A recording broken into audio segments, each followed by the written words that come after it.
Karena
Hello guys and welcome for our session today. How are you doing?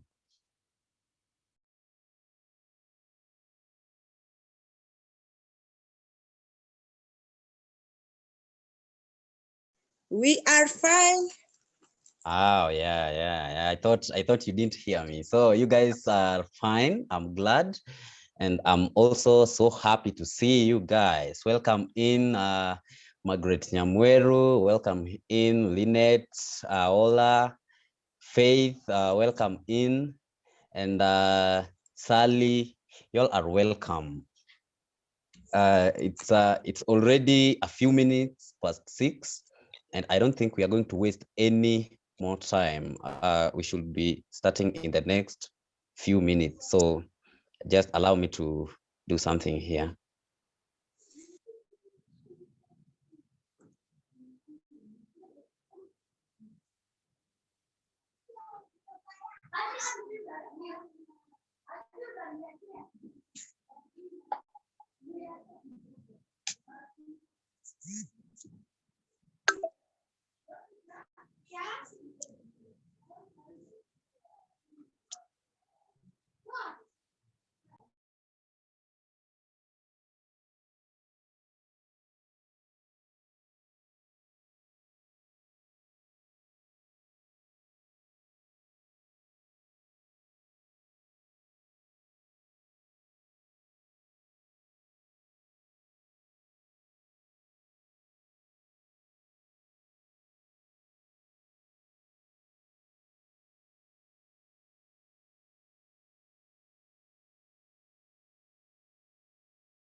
All right. So again, welcome.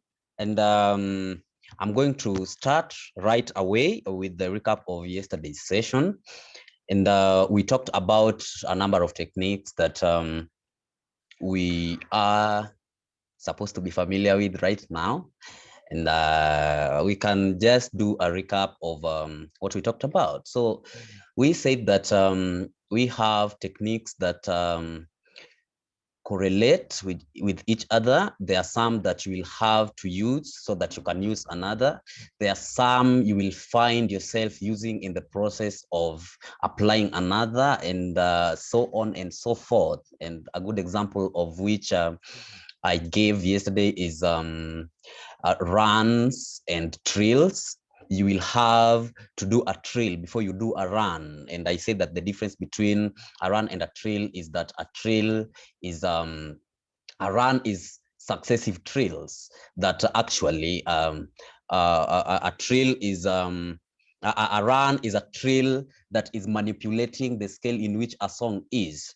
And there's something that I actually missed to tell you guys yesterday, that a run is most of the time done on a particular scale, on a very specific scale that is known to musicians and those who play instruments. It's called a pentatonic scale. It's a scale that has 5 notes. And so most of the time, runs are done on that scale. People who sing might not necessarily be interested in knowing the pentatonic scale, but those who like to take piano lessons, maybe we would talk about that in details. So someone who only wants to sing will be interested in hearing me say that a run is a successive trill that actually manipulates the scale in which a song is and gets into the pentatonic scale. That's just the theory part of it. And it's much more important that we know the practical. And I gave a very practical example yesterday about a trill. When I say aha, aha, aha, aha, that's a trill. But when I say aha, aha, ah,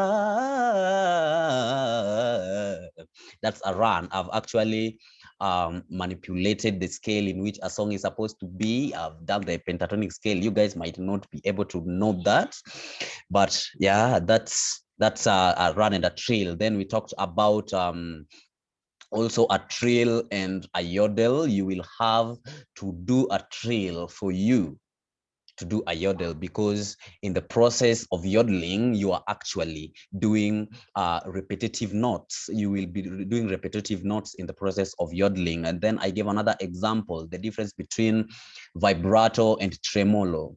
And I said that vibrato is the shaking of notes, or the shaking of the vocal cords when you are sustaining a note, or you're sustaining a phrase, or you're sustaining a vowel. That voice, that shaking, it would not be necessarily visible in your chest or something like that, but it should be heard. The shake should be heard from your voice. So that is a vibrato. And then we have tremolo. That is actually the variation in volume of your voice as you sustain a note. It's like someone playing with the knob of a headset or a handset, something like that, or just a music system. Playing with that volume knob, you increase as you decrease. That is actually what tremolo is, but now we do it with our voice, not with a knob.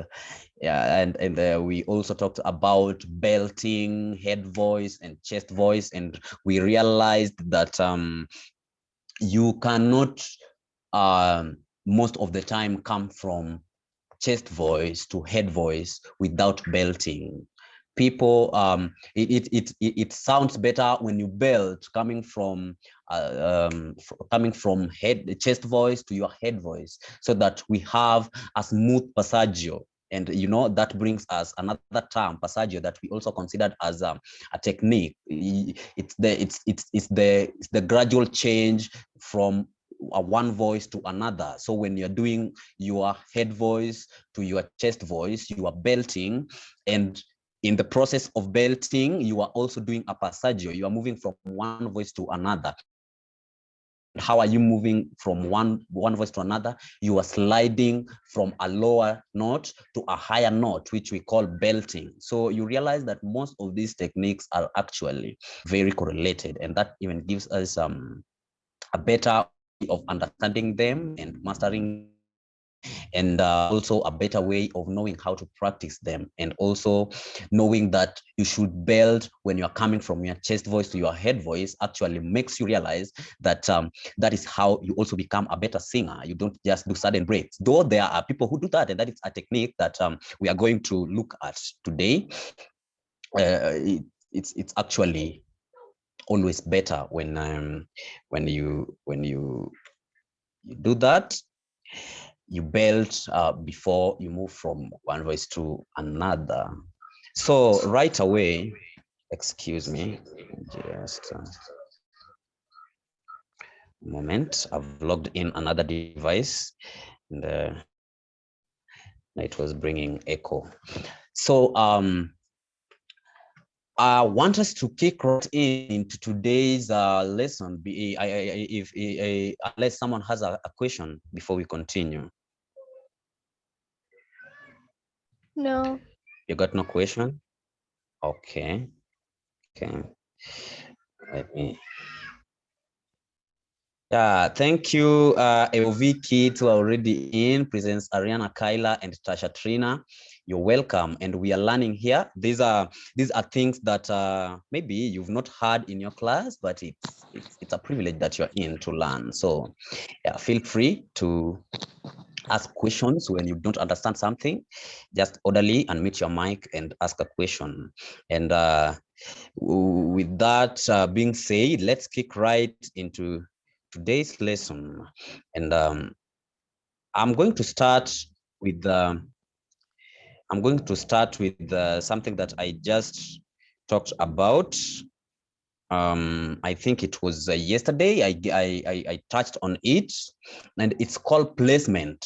Placement ni kama tu kuplace, it's actually how it sounds when you when you say the term placement, is actually how you place your tongue and your mouth as you sing, so that you produce so that you attain a healthy sound that that resonates well. You achieve a sound that actually resonates well to the ear of your audience by placing your tongue in a particular manner. So let me just write that here. I'll be doing a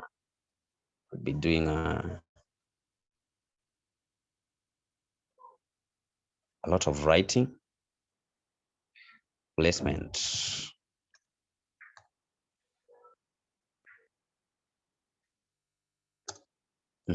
That's placement. So when we talk about placement, we are actually referring to how you place your tongue when you're singing, and placement in this perspective or in this context is how you place your tongue, then you produce a sound that is actually pressed behind your teeth or lips, so that you produce a sound that is deep and has better vibrations, and it's not thin.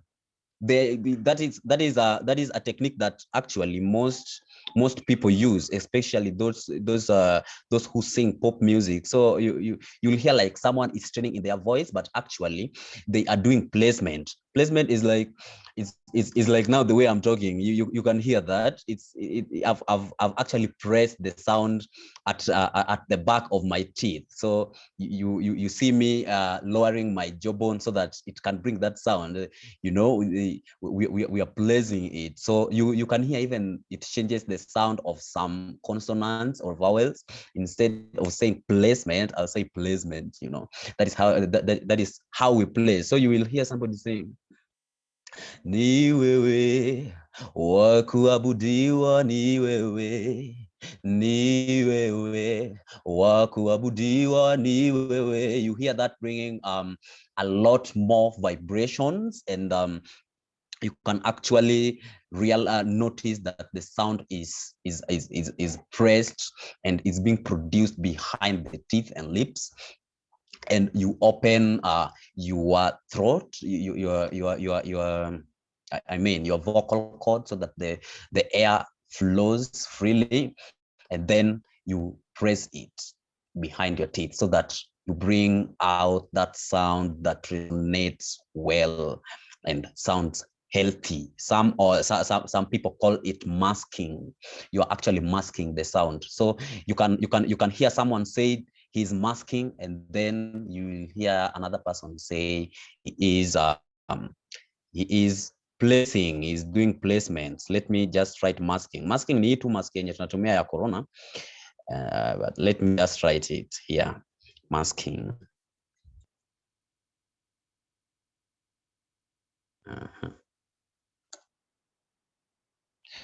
It should not be double S, double M, I mean. Should be masking.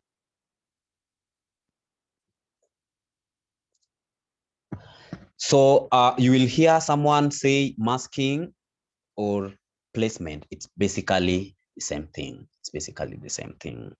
And then someone has a question about that before I move on to the next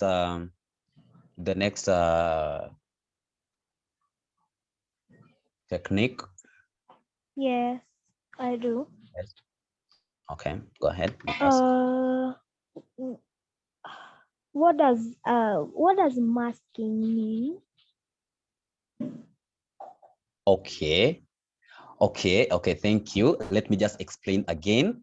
Masking, okay, actually from the term masking, you will realize that you are producing a sound that is not so authentic. It's not your voice. So there is a way you're manipulating how you place your jaw bones and how you place your tongue, so that you produce a sound that has higher vibrations, and and it's a bit more healthy. And just like I've said, the example that I've given, you will hear something that sounds like ni wewe wa kuabudiwa ni wewe ni wewe. So you hear that is what we call masking. You're it's like you're muffling the words that you're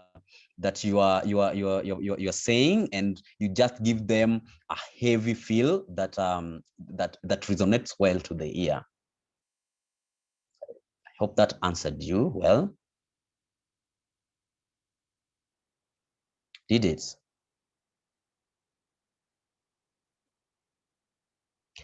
Okay, looks like it did. Okay, so Okay. I want us to go. Okay, thank you.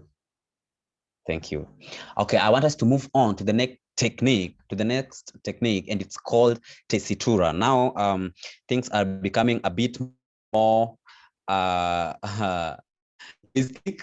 It's tessitura. Mimi sisikii, tafadhali. Uski? If you are having problems with the audio, maybe you should check your connection. Make sure it's you've connected to the audio, cellular or Wi-Fi, cellular data or Wi-Fi, then you will be able to hear what you're saying. Yeah, I hope that helps. Kuna mtu mwingine anisikii?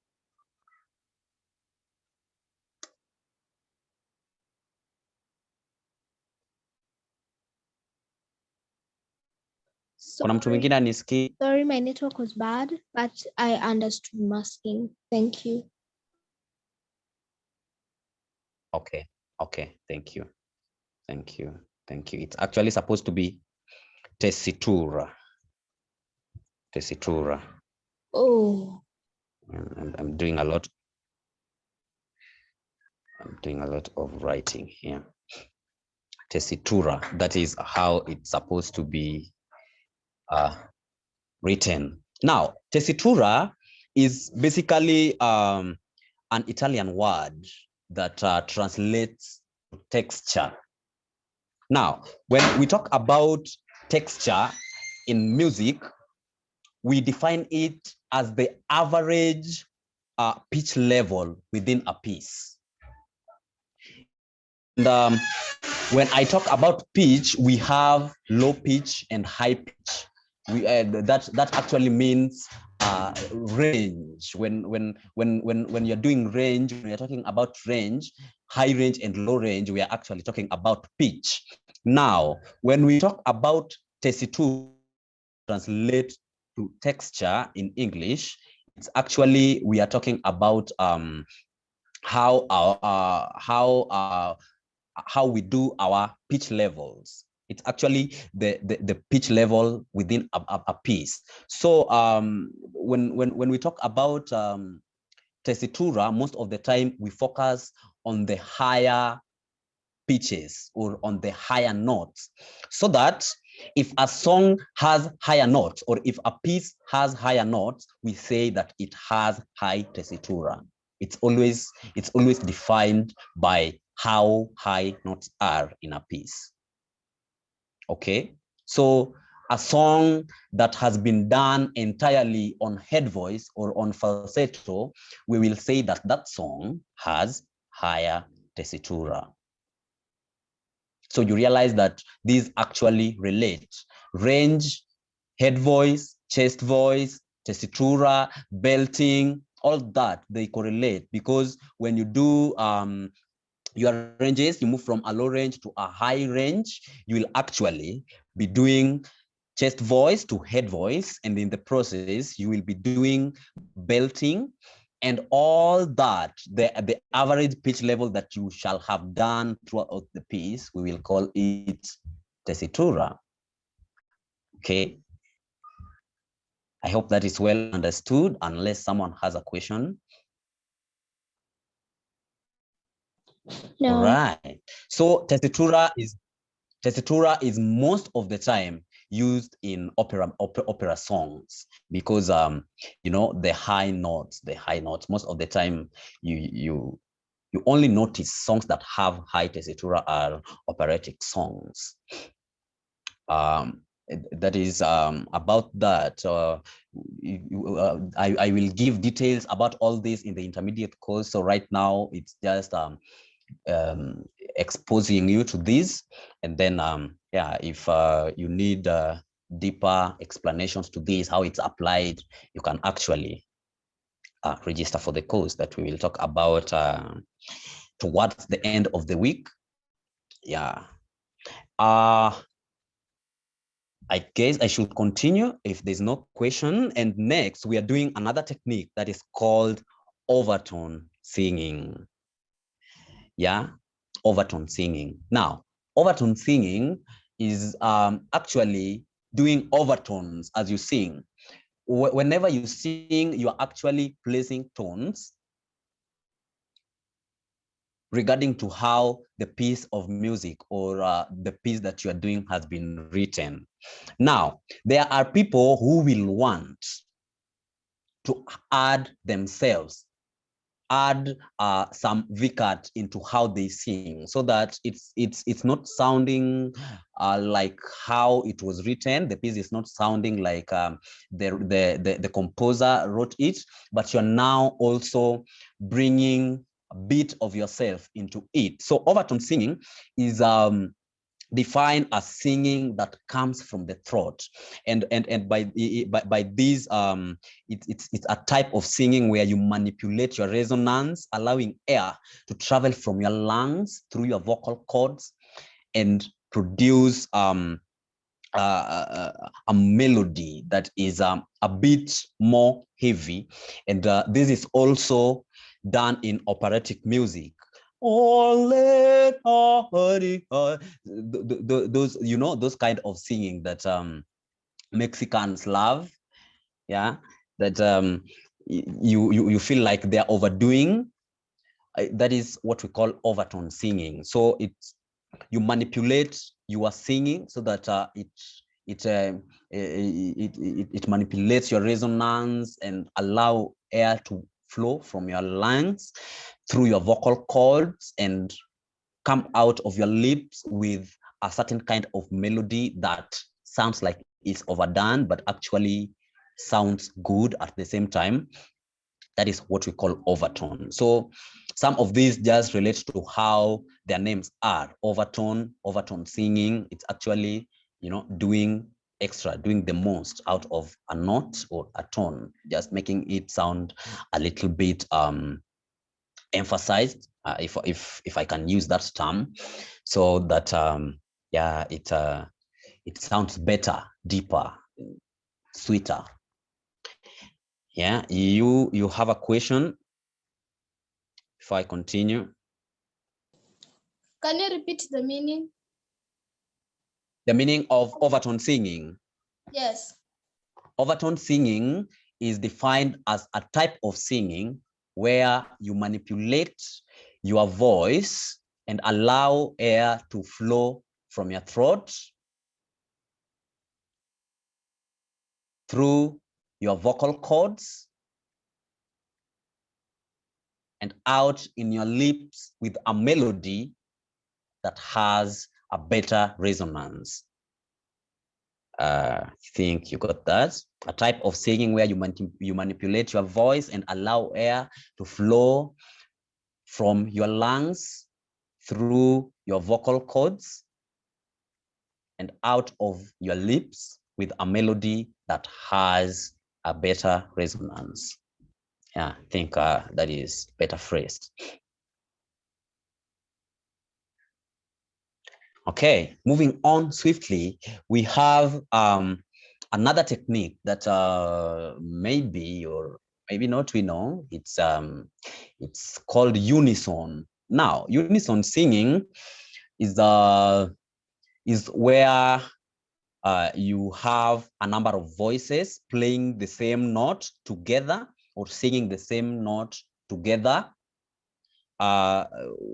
it's actually supposed to sound like it's one person singing. So when you're doing a unison, just like it's defined in English, it comes from the word unity. It should be you guys doing one thing that sounds the same tone, the same note, and most of the time or all the time should be on the same octave, so that no one is sounding low, no one is sounding high. You are actually singing the same thing. So unison cannot be done by one person. That is another point that you need to understand.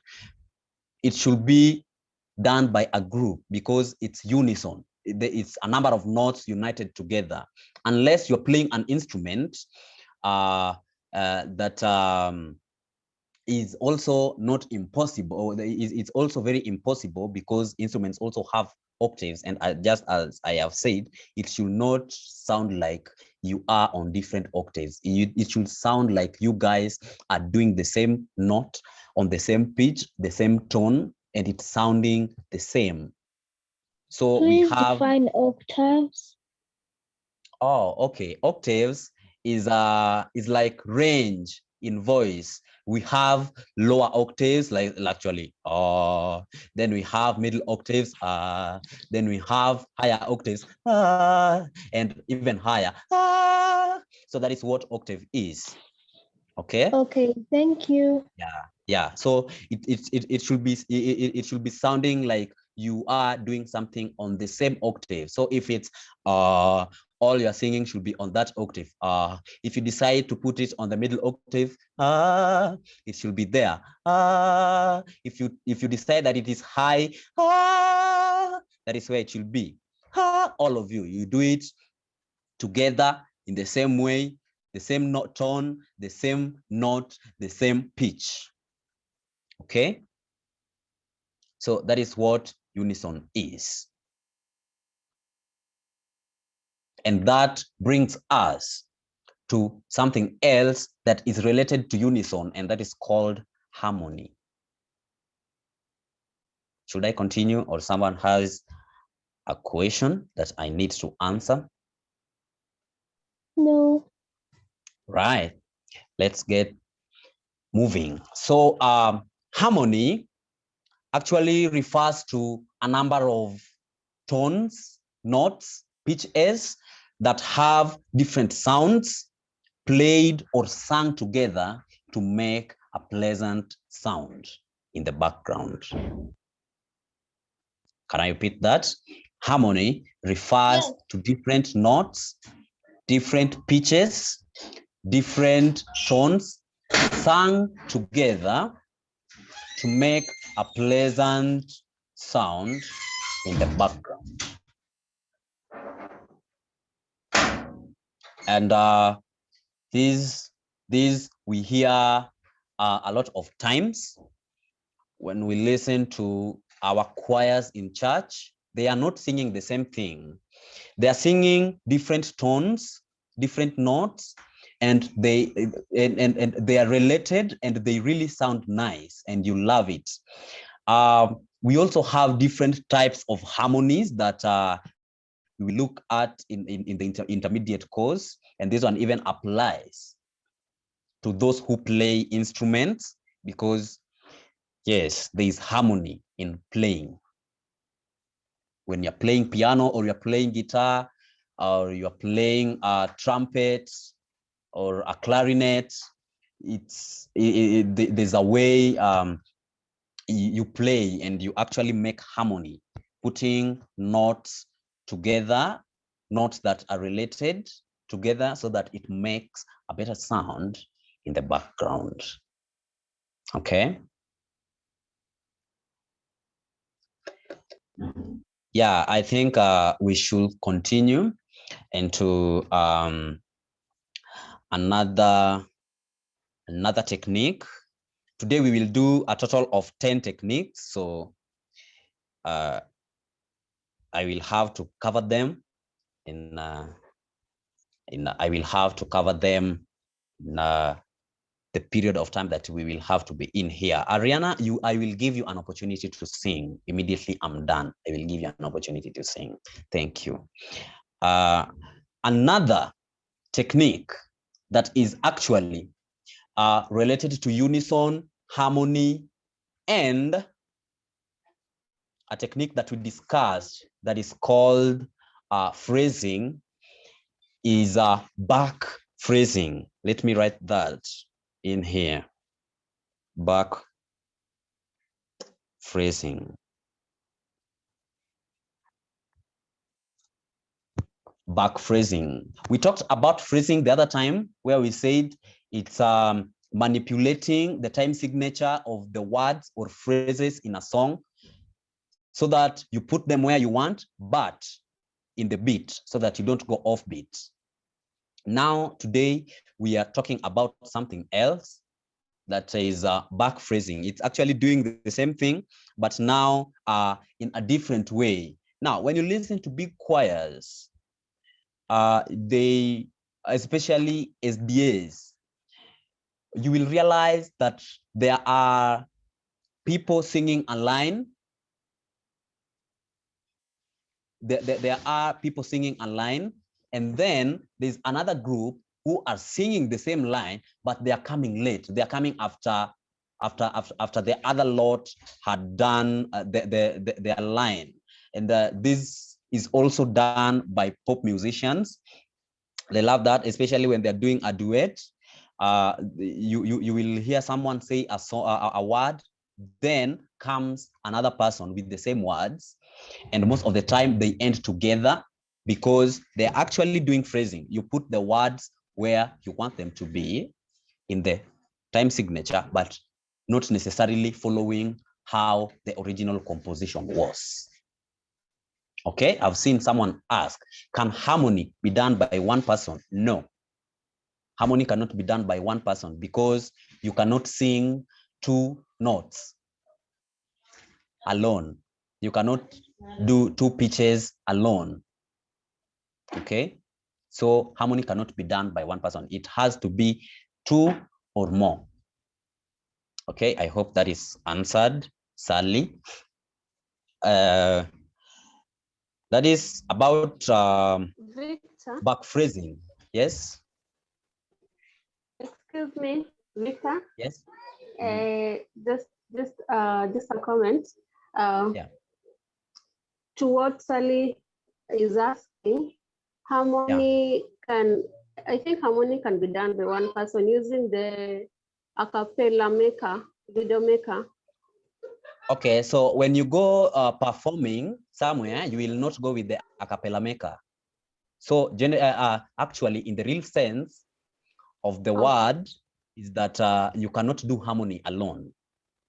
But if you can sing the three voices and you have the app, you can make videos of you doing harmony, but you cannot sing two notes alone. You see, I told you that harmony is singing two or more notes together to make a pleasant sound. So you can't do that together when you are alone, unless you have the a cappella maker that you will not carry going to church or going to perform somewhere. That is just an advancement of technology to make work easier for content creators so that you are able to do harmony if you don't have a backup. Okay.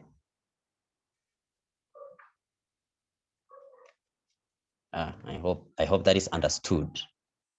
So I was talking about back phrasing. Unless someone has a question, I'll be moving on to another technique.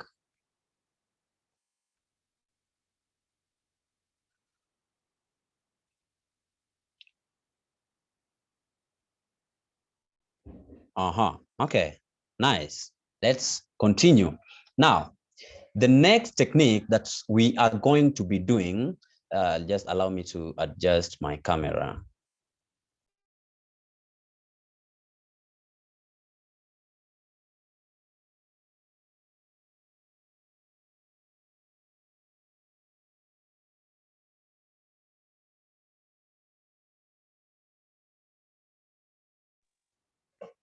Thank you for your patience. Now, The next technique that you're going to look at is called palando singing. Palando singing.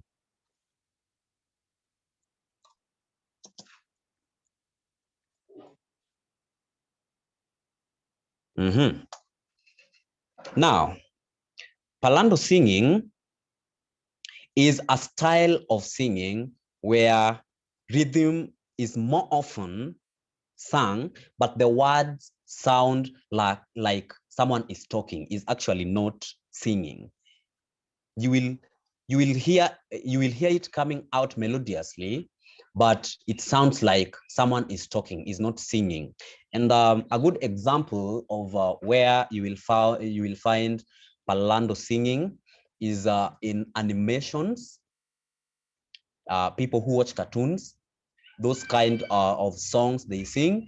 Do you also have corona? You will hear it's like someone is talking, but it is melodious. So the notes are actually spoken, but in a melodic manner. So that is what we call palando singing. It's someone singing and the notes sound like they are spoken. The singer sounds like he is talking, but it is actually melodious. And it's not only in animations. We also have that happening in performances when someone puts ad-libs, adding words to your song in the process of singing. You're actually talking, but you are making your words melodic so that it sounds like a song, but you're actually speaking. Okay? A question about that? Someone has not understood? No. Ah, right. Right. So that's palando singing. And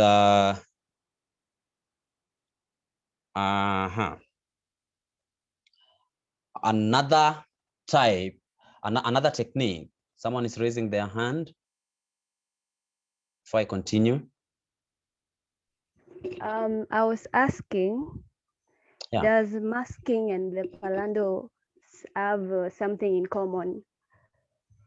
Masking and palando singing. Now these techniques are very related, and you can use them. Okay. You can use as many as possible. So you can do palando singing while you are masking. It's possible. It depends with the sound you want to make. It depends with the sound you want to make. You can even belt and you are doing palando singing. You can use your chest voice or head voice, but you are doing palando singing. So it's good to just identify a technique. When I give you an assignment to analyze a performance, you know, the more techniques you are able to identify, the better knowledgeable you become, the better conversant you become with the types of techniques. So you will find, performers and singers having a series of techniques used together that really correlate. So I'd not say that they have something in common, but they can be used together. Okay. Yeah. Judge Victor. Yes. The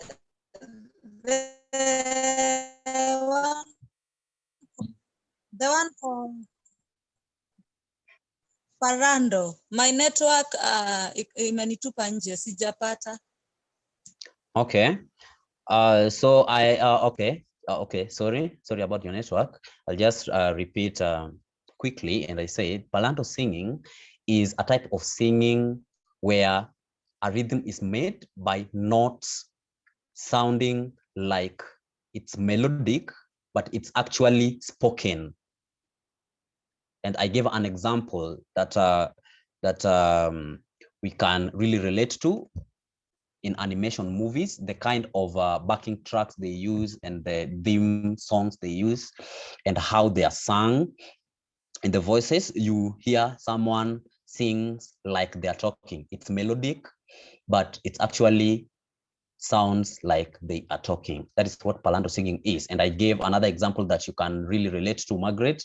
And I said, when you are singing and you are putting ad-libs, in the process of singing, you are talking, but you are trying to make it melodic so that it sounds like you are still singing. It's in the process of singing. It's in the tune of the song, but you are speaking. That is what Palando singing is. So we should continue to another technique that is probably the third last. I don't know. It's called stagger breathing. Now, stagger breathing can also not be done by one person. Okay? Stagger breathing can also not be done by one person. Stagger breathing is the technique in which you use different people to sustain a note, especially when the sustain is in the length that cannot be done by one breath. Let me make that a little bit more simpler. Stagger breathing is saying a phrase in turns, so that the sustained part that is given, that is there in the song, is able to be achieved, even if it's how long. You know, as a singer, you can only hold your breath for so long. You cannot hold it forever. So there are some phrases that are a little bit longer.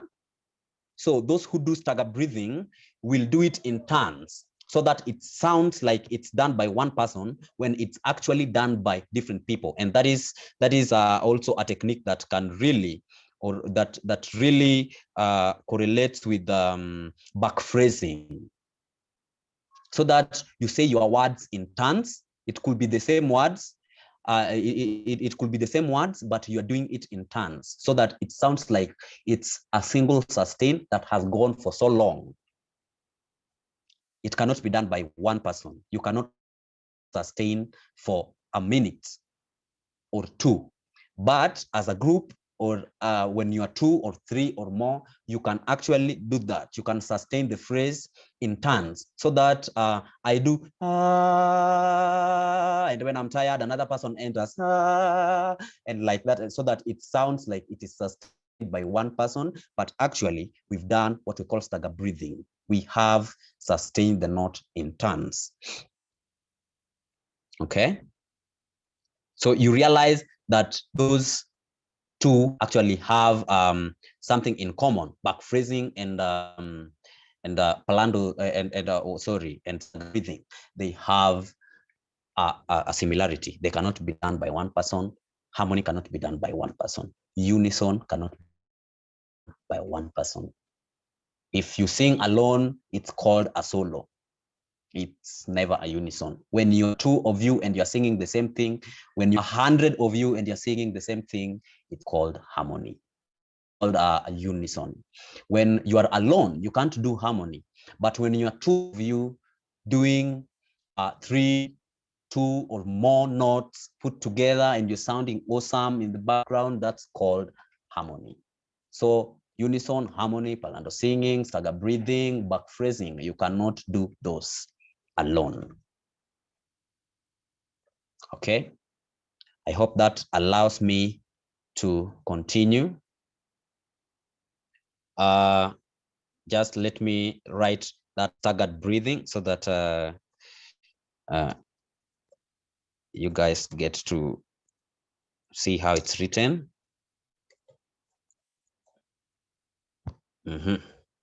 Staggered breathing. That is how you write staggered breathing. And allow me to move to the next technique. It's called portamento. Portamento. Yeah.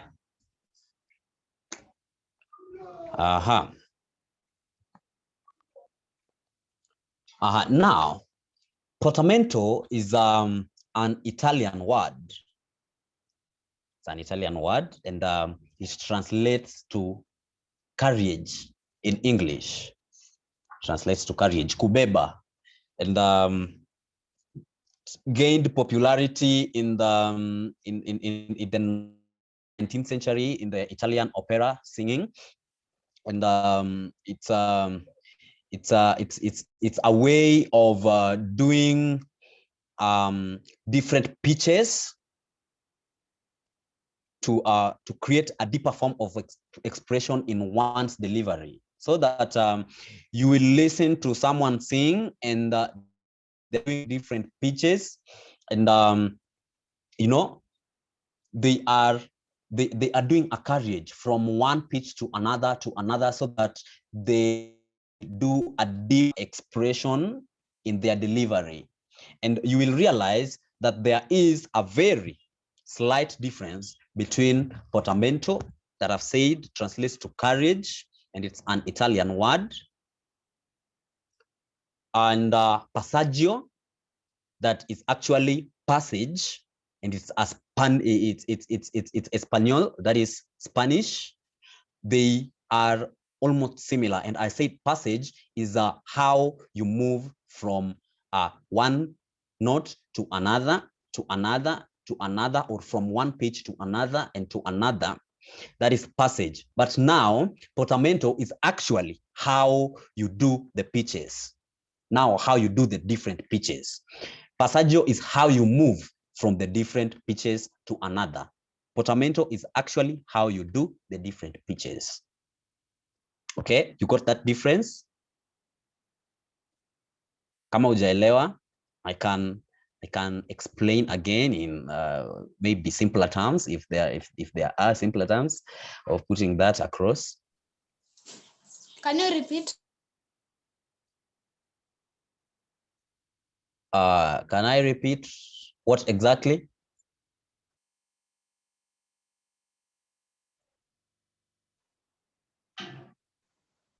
Okay, let me just repeat the whole thing. Okay, so I've said that portamento is doing different pitches to create a deeper expression in one's delivery when you're singing. So how you do your low tone to your middle tone, from your chest voice to your head voice, how you manipulate your range from the lowest to the highest, that is portamento. And I've said it's an Italian word that translates to courage, carrying one thing from one place to another. That is what portamento is, and it's an Italian word that translates to courage. And I said there is a slight difference between passaggio and portamento, and I said that passaggio is Spanish, that is Espanol, and it translates to passage. Now it's how you pass. In the process of doing your portamento is how you pass now from the different notes, moving from one note to another. That is what we call passaggio. So I think you understood that. Let's move to another that is probably the second last, or the last. Yes, whoever wants to sing, I will give you time. Just before I finish, I'll give you time to do whatever you want to do. Now, there is another technique that is called bel canto. Let me write that.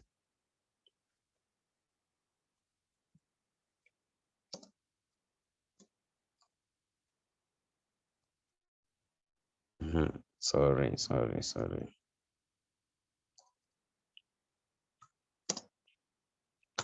Bel canto.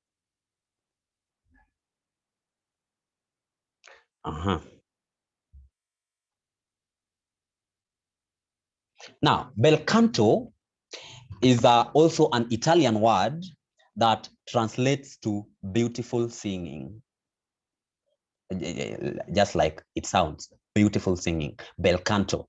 Now, bel canto is a technique that emphasizes on tone, emphasizes on phrasing, and emphasizes on all the other techniques, and how you are going to color your voice and your passages, and how you are going to manipulate your style to sing better. Now, it's a technique that is so overall. as a singer, you will always try to make yourself sound better. And how do you make yourself sound better? You will employ techniques in the process of singing or in the process of your delivery. And as you do that, now, the more techniques you do, sometimes the better you sing.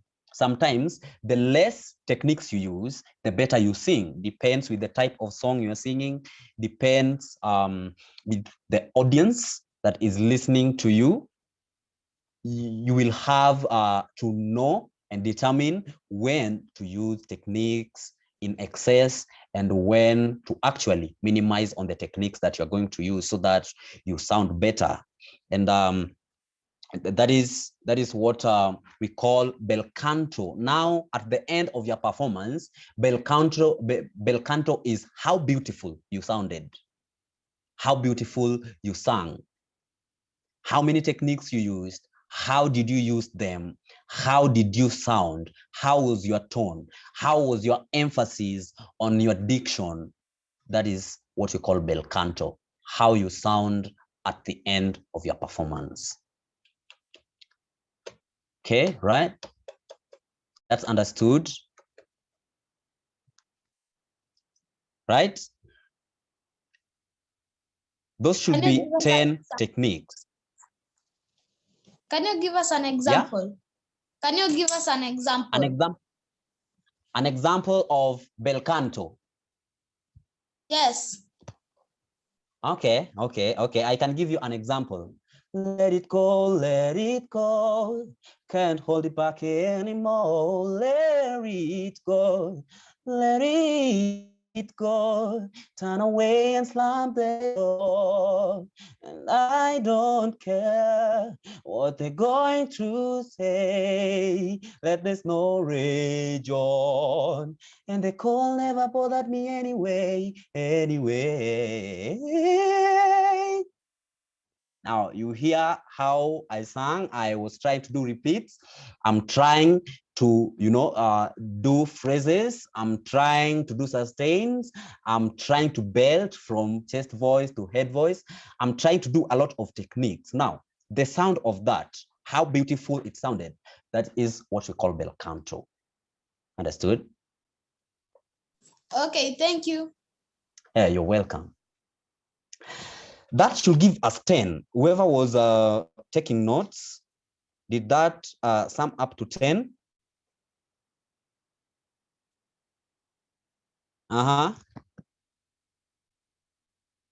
Should have summed up to 10.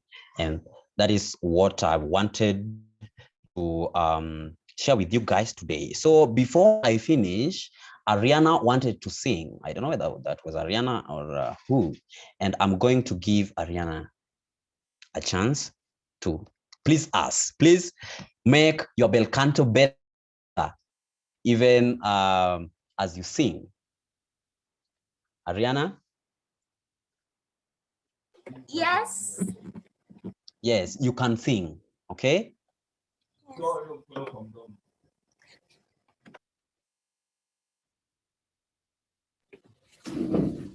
Starting. Start. Go ahead.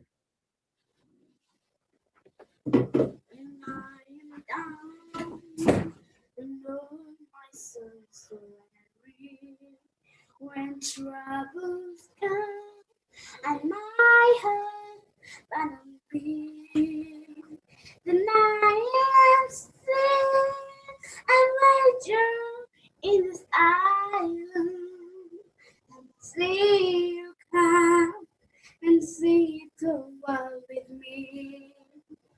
You raise me up so I can turn the mountain. You raise me up so I can stormy seas. I am strong so I can turn the shoulder. You raise me up to more than I can be. You raise me up so I can stand the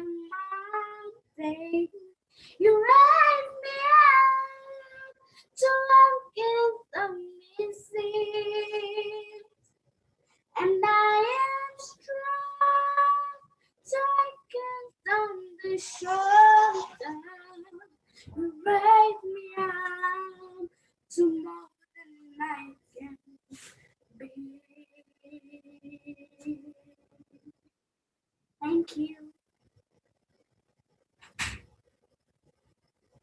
Nice, nice, nice. Thank you, Ariana, for singing so beautifully. I love that. You know, that is the essence of learning. Now, if someone can just tell me how she sounded, what you noticed, what you heard, you know, the techniques you noticed as she was singing, at least 5. If you're sure you can name 5 techniques that she used, you can unmute yourself.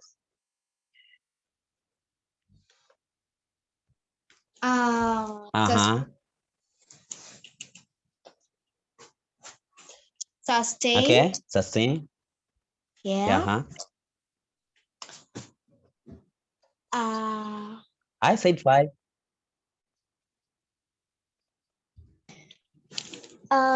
Sustain a hoarse voice a bit. And Hoarse voice. just a bit.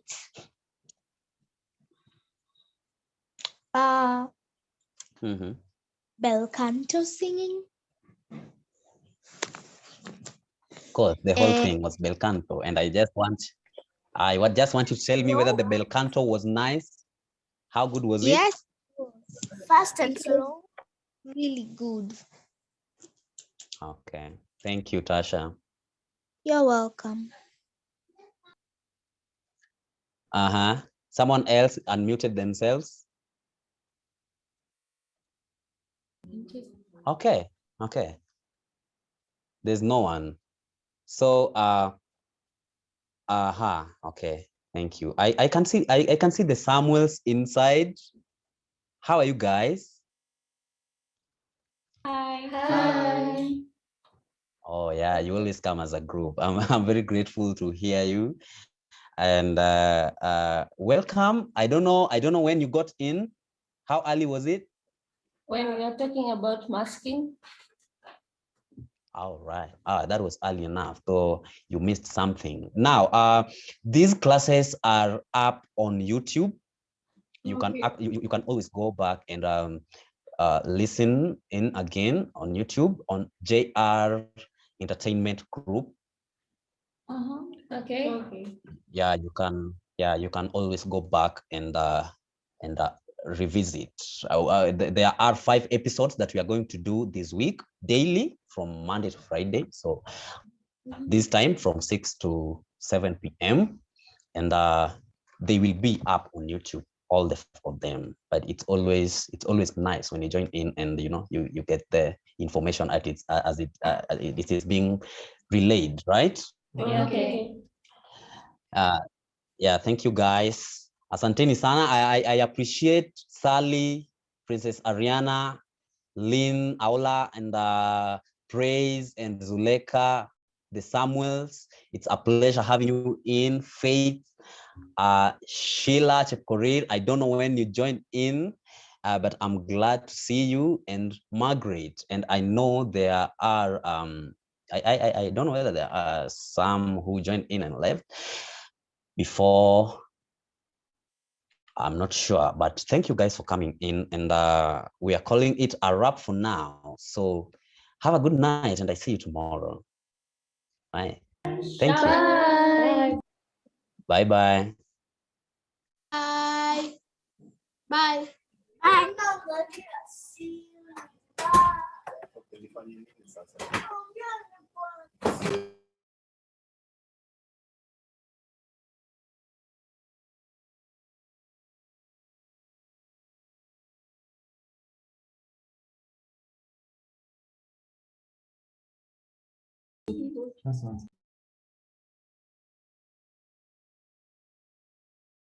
Wameshatoka.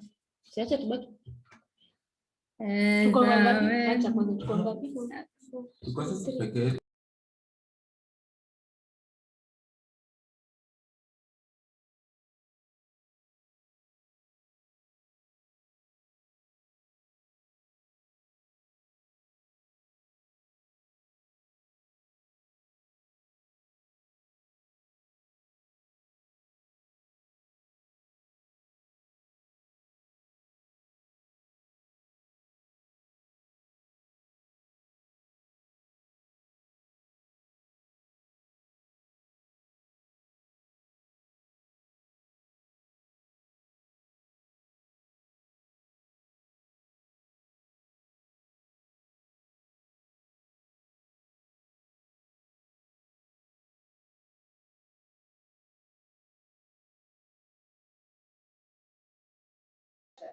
hello, hello.